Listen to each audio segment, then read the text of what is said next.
સમાચારો તો છેલ્લા 24 કલાકમાં ગુજરાતમાં સર્વત્ર વરસાદ છે, ત્યારે મોરબીમાં પણ ભારે વરસાદ નોંધાયો છે। મોરબીના માળિયાનું અંજિયાસર ગામ સંપર્ક વિહોણું થયું છે, તો નીચાણવાળા વિસ્તારોમાં પાણી ભરાતા મોરબીનું માળિયા ગામમાં પાણી ભરાયા છે, જેને લઈને ગામ સંપર્ક વિહોણું બન્યું છે।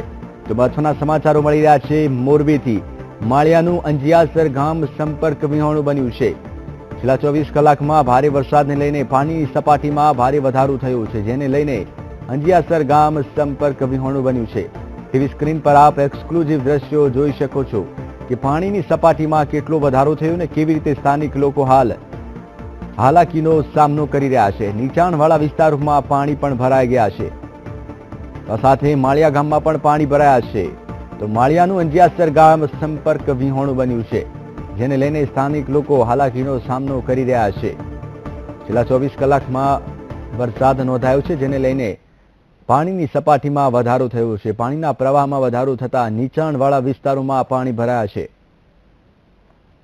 તો આગામી સમયમાં પણ હવામાન વિભાગ દ્વારા ભારે વરસાદની આગાહી કરવામાં આવી છે। તો મહત્વના સમાચાર મોરબીથી। તો અંજિયાસર ગામ સંપર્ક વિહોણું બન્યું છે। ભારે વરસાદને કારણે ગામમાં પાણી ભરાઈ જવાની સ્થિતિ થઈ છે, તો સ્થાનિક લોકો હાલાકીનો સામનો પણ કરી રહ્યા છે। તો અંજિયાસર ગામ સંપર્ક વિહોણું બન્યું છે, નીચાણવાળા વિસ્તારોમાં પાણી ભરાઈ ગયા છે। ભારે વરસાદને લઈને પાણી ભરાઈ જવાની ઘટના સામે આવી છે, જેને લઈને માળિયાનું અંજિયાસર ગામ સંપર્ક વિહોણું બન્યું છે। સ્થાનિક લોકો પણ હાલાકીનો સામનો કરી રહ્યા છે।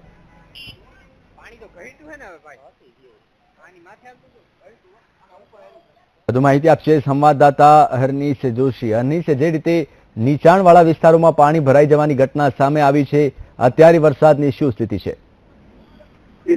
ખાસ કરીને જોઈએ તો ગઈ રાત્રિના વરસાદને કારણે ઉપરવાસના વરસાદને કારણે મોરબીનો મચ્છુ એક ડેમ છે એ 7 ફૂટ ઓવરફ્લો થયો હતો, જેના કારણે મચ્છુ 2 ડેમમાં પાણી ગયું હતું। મચ્છુ 2 ડેમના દરવાજા ખોલાયા હતા, બાદમાં મચ્છુ 3ના પણ દરવાજા ખોલાયા હતા, જેના કારણે માળિયામાં વધુ પાણી આવી ગયું હતું અને હાલ માળિયાના ગામો પાણી થઈ ગયા છે અને હાલ તંત્ર દ્વારા એનડીઆરએફની ટીમો તૈનાત કરી અને હાલ કામગીરી ચાલુ કરવામાં આવી છે। માહિતી આપવા બદલ આપનો ખૂબ ખૂબ આભાર।